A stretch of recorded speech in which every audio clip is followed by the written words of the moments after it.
This lecture discusses methods of data collection. Data collection methods are an integral part of research design. I have mentioned earlier, three important data collection methods are interviewing, observing people, and administering questionnaire.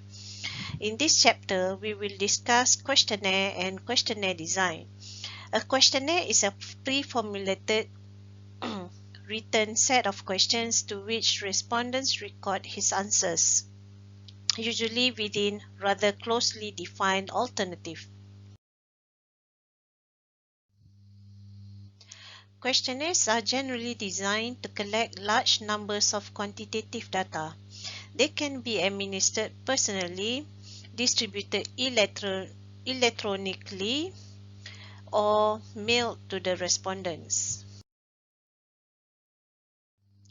Another type of data collection method is motivational techniques. In motivational techniques, the true purpose of the research is not disclosed, but with focus group, the purpose is disclosed. This is also unstructured and ability to uncover the underlying motivations, beliefs, attitudes, feelings of respondents without them knowing. In motivational techniques data collection method, it requires a trained psychologist to analyze the situation.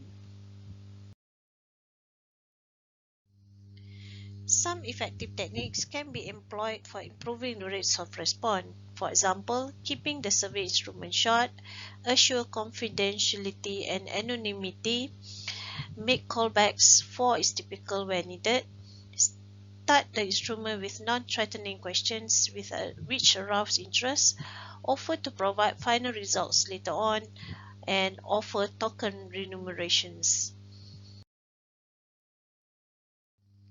Sound questionnaire design principles should focus on a few areas. The language of the questionnaire should approximate the level of understanding of the respondent.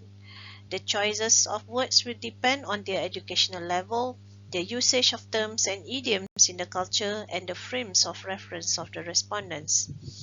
The nature of the variable steps, subjective feelings, or objective facts will determine what kind of questions are asked.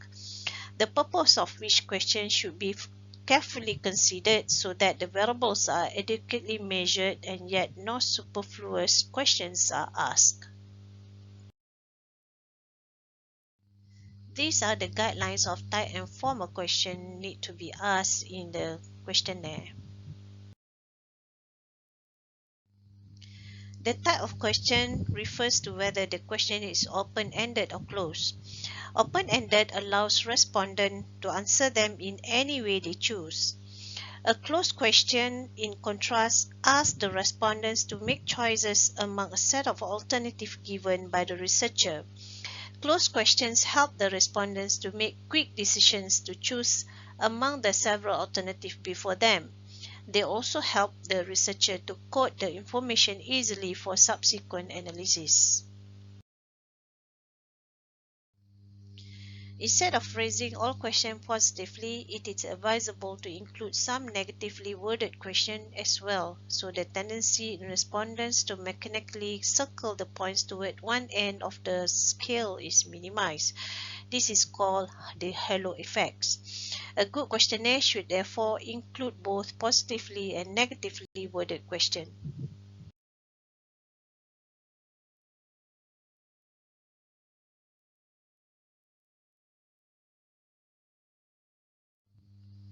A question that lends itself to different possible responses to its subparts is called a double-barreled question. If we combine the two questions and ask a double-barreled question, we would confuse the respondents and obtain ambiguous responses. For example, do you think professors should have more contact with university staff and university administrators?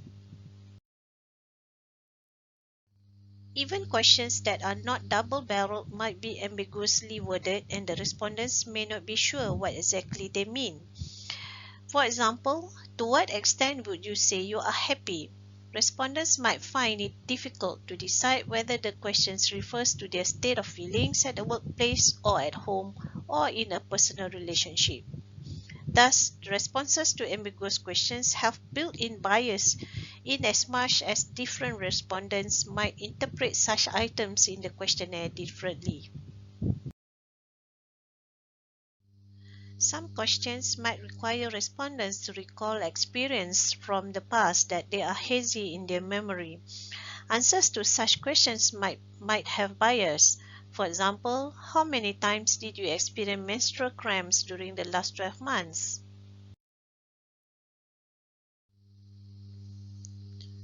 Questions should not be phrased in such a way that they lead the respondents to give the responses that the researchers would like them to give. By asking a leading question, we are signaling and pressuring the respondent to say yes to our question. This is a type of leading question where a parent questioning a teen who was out late could say, "You were at Mama's store last night, weren't you?" instead of, "Where were you last night?" Another type of bias in questions occurs when they are phrased in an emotionally charged manner. An example of such a loaded question is asking employees, "To what extent do you think that the management is likely to be vindictive if the union decides to go on strike?" Questions should not be worded such that they elicit socially desirable responses. For example, a question such as, "Do you think that the older people should be laid off?" would elicit a response of no. If the purpose of the question is to gauge the extent to which organizations are seen as obligated to retain those above 65 years of age, a differently worded question with less pressure towards social desirability would be, "There are advantages and disadvantages to retaining senior citizens in the workplace. To what extent do you think companies should continue to keep the elderly on their payroll?" For the length of the question is still debatable, depends on who are your respondents, methods of distributing the questionnaire, purpose of the study. But a simple, short questions are preferable to long ones.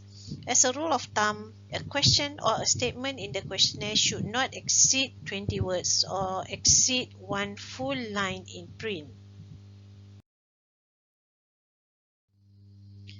The sequence of questions in the questionnaire should be such that the respondent is led from questions of a general nature to those that are more specific, and from questions that are relatively easy to answer to those that are progressively more difficult.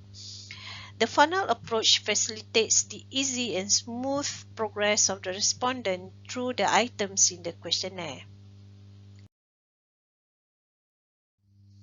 The personal information or the demographic information elicits such information such as age, gender, educational level, marital status, and income. Whether the question seeking personal information should appear at the beginning or at the end of the question is a matter of choice for the researcher. Not only it is important to address issues of wording and measurement in questionnaire design, but it is also necessary to pay attention to how the questionnaire looks.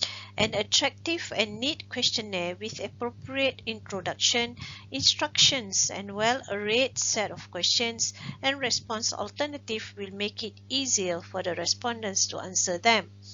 A good introduction, well-organized instructions, and neat alignment of the questions are all important. Organizing the questions logically and neatly in appropriate sections and providing instructions on how to complete the items in each section will help the respondents to answer them without difficulty.